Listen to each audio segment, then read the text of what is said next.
While I was busy with my work as a materials manager, I got an email that really shook me up. It was from Michael, and he calmly told me that he was in love with someone else and wanted to start a new life with her. He also said he was taking the fancy car we bought together, even though it was under my name. I begged him to think it over, but he didn't listen. Then he disappeared with his new girlfriend, leaving me with a big debt. It was a total shock for me, Ava, at 33, and our little family of 3, including our smart 12-year-old son, John. John's cleverness was evident from an early age, as he would have deep conversations and give thoughtful opinions on articles, which was quite different from Michael's inconsistent behavior. Even though Michael hadn't held down a stable job, he somehow managed to keep money coming in for the past 4 years, encouraging us to make lasting memories as a family. This led us to buy a camper van worth $388,000. However, because Michael couldn't meet the financial requirements, I ended up responsible for the loan. On the day we were supposed to get the camper, Michael sent an email saying he was taking it, leaving me to deal with the financial burden alone. When I confronted him, he confessed to having an affair and said he was leaving to start a new life. He even mentioned divorce, something we had argued about before. But now it was really happening, catching me completely off guard. Finding out about Michael's betrayal and then him disappearing, leaving me with a huge debt and no way to contact him, was devastating. I tried to reach him, but it was useless, and he never sent the divorce papers he promised. On top of that, we were still dealing with the $38,000 loan.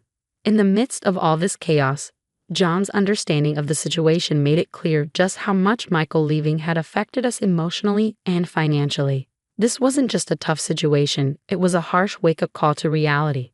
I had to figure out how to move forward after being betrayed, all while making sure John was okay and dealing with this overwhelming debt.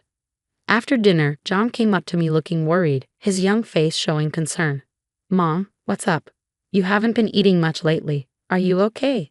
His worry made me stop for a moment. "I'm probably just a bit tired," I said, trying to brush it off. But John, wise beyond his years, said, they say when people lie, they look up to the right. Lying isn't good, Mom." Then he cautiously asked about Dad's absence, saying Dad hasn't been around for 2 days. Did something happen? His directness surprised me, and I felt like I had to tell him the truth about what was going on with our family. John reacted maturely, almost like he knew something was wrong even before I said it. He seemed to understand the situation with a wisdom beyond his age. Even though I could tell he was upset, I couldn't hide my stress in the following days. At work, during a training session, I suddenly couldn't stand up. I was overwhelmed by emotions and collapsed, feeling like I was being swallowed by darkness, while my colleagues expressed their concern around me. Waking up in a hospital, I was told I needed some serious medical tests. It hit me hard. Lying in that bed, hooked up to an IV, I couldn't help but cry. When John rushed in, looking really worried, I had to quickly wipe away my tears. He was scared, asking, "You're gonna be okay, right? You're not gonna die?"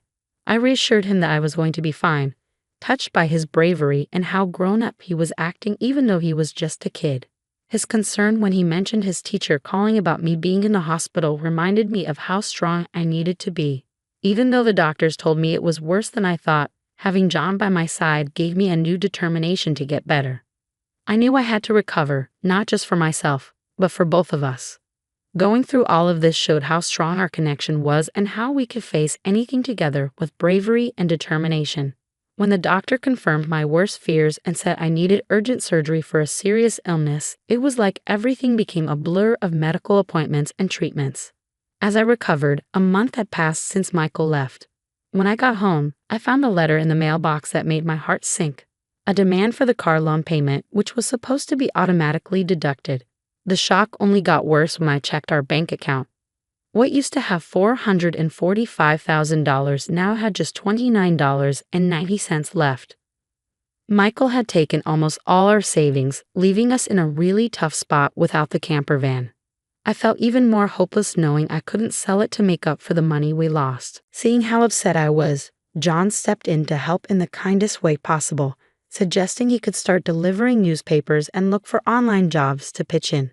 His willingness to take action was like a ray of hope, pulling me out of my sadness. Now's not the time to give up, I told myself, feeling encouraged by his positivity. Together, we came up with a plan to get the camper van back, using a clever idea. We could track its location using the GPS on John's phone, the one we got for him. It was a plan born out of necessity and John's smart suggestion, giving us a new direction. It was something we hadn't thought of before, offering a glimmer of hope in what felt like a hopeless situation. With the GPS app, we could keep an eye on where the van was, a crucial first step in our mission to get back what was rightfully ours.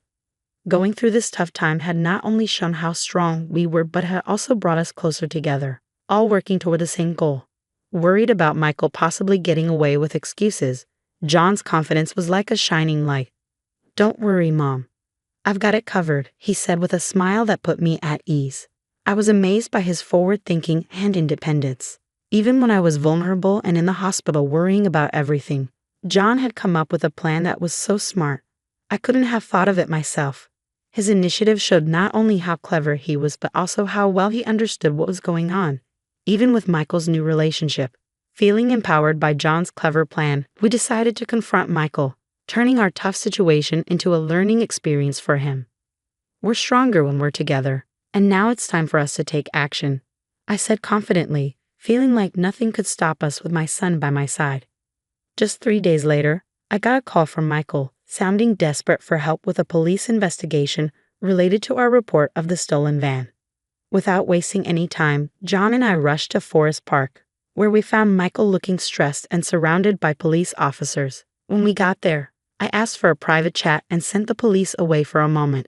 Michael seemed uncomfortable under our gaze and the stares of others around us. He quickly invited us into the van, where his girlfriend was sitting defiantly, but her presence didn't matter as much as what we needed to discuss. "Why are the police involved, Michael?" I asked, genuinely confused. "It's simple," I explained. "The van, which you thought you could just take, was reported stolen. It's under my name, not yours." Michael's belief that marital disagreements were exempt from the law was shattered by the reality of his actions. This wasn't just about getting back what was rightfully ours, it was also about showing Michael the consequences of his betrayal and recklessness. Our careful planning and John's smart thinking had completely changed the situation, proving that even when someone betrays you, staying strong and united can lead to justice and empowerment. Michael thought he could get away with breaking the law because he thought marital issues were outside its reach, but he was wrong. "Remember the divorce you wanted? That means we're not legally connected anymore, so you can't use a car that's registered in my name without my permission," I explained, correcting his misunderstanding. John had figured this out too, showing wisdom beyond his years. Michael tried to say he was just borrowing the car, but I wasn't buying it. "Is that right?" "Well, I need my car back now, please," I said, holding out my hand for the keys. Michael reluctantly handed them over, realizing he couldn't argue with the truth. Then John, a mix of curious and disappointed, asked, "Why did you choose her over us?" Michael stumbled over his words, while his girlfriend Sophia tried to justify their affair. But John's serious tone shut her down, insisting on an answer from Michael. When pressed, Michael reluctantly explained how their affair started and grew, leading to his decision to leave with Sophia, who was now pregnant, and the van. "Why take the van?" I asked, already having an idea thanks to the GPS app we had on both our phones for safety after John's hiking incident. This tool unexpectedly gave us updates on Michael's location, showing us he was misusing the van. This was a big moment where our preparation and John's clever thinking made a difference, showing the importance of taking responsibility and the power of technology in uncovering the truth. Finding out that John had faked getting lost on our hike just to get a cell phone amazed me. His actions, driven by a feeling that something wasn't right with his dad, led to a plan to keep track of Michael. "You're quite the strategist," I said, impressed by his cleverness. I was amazed, even though I joked about how John seemed to predict what would happen.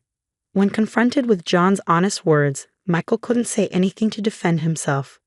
On the other hand, John's grown-up way of speaking and standing firm in what he believed made me feel proud as a mother and determined to make things right. The fact that Michael had taken $45,000 from our account, money I had saved before we got married and during all the times when Michael couldn't keep a steady job, was especially upsetting. Realizing that divorcing Michael was a relief showed just how much he had betrayed me. Even though Michael tried to make it seem like taking the van and the money was just a small argument between us, I was determined to take legal action. "Should I call the police now?" John asked, ready to dial the number on his phone and bring in the authorities. Sophia, who had been listening in, panicked as things escalated, especially with her own parents arriving, angry and ready to confront her for her part in everything. When she tried to leave the van, her parents stopped her, yelling loudly. "I'm sorry, please don't be mad," she begged, hoping for some sympathy that wasn't there. I had taken the step to tell her parents about what was going on, prompted by John's visit to Michael's workplace while I was in the hospital. He had told them what was happening with our family, leading to an investigation that brought Sophia's parents into the picture. This confrontation wasn't just about exposing Michael and Sophia's lies.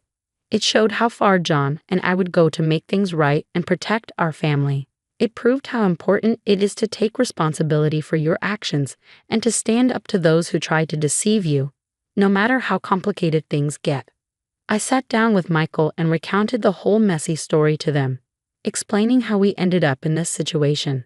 Things took a surprising turn when I questioned the timing of Sophia's pregnancy, pointing out some inconsistencies that suggested the baby might not be Michael's. Michael was shocked by this revelation, staring in disbelief as the truth sank in. Sophia tried to deflect, but tensions rose, leading to a heated argument between her and Michael as they each tried to blame the other. Their fight showed just how deep their deception went, and everyone there saw it. As the night went on and the police arrived with their flashing lights, Michael went back and forth between denying everything and admitting he was wrong, begging for forgiveness and promising to change. But John made a wise observation that real change is rare for those who keep making mistakes on purpose. I was determined to make sure Michael faced the consequences of his actions, showing that we wouldn't let him get away with what he'd done. We were committed to handling the aftermath with dignity and making sure justice was served. The $45,000 loss was just the beginning. Michael agreed to pay child support each month, and his wages were garnished to cover these expenses and others. It was the start of a long journey to make things right. Selling the camper van not only got rid of the loan, but also symbolized leaving the past behind, allowing me to focus on healing and the future. As time passed, I regained my strength, thanks to my renewed dedication to my job and the constant support from John. He took on household chores with a maturity beyond his years. Despite the challenges, this experience strengthened our determination to move forward. We were inspired by the lessons learned and the justice served. And through it all, we made sure John knew that integrity and resilience are important qualities to have when facing tough times, so he could keep chasing his dreams with confidence.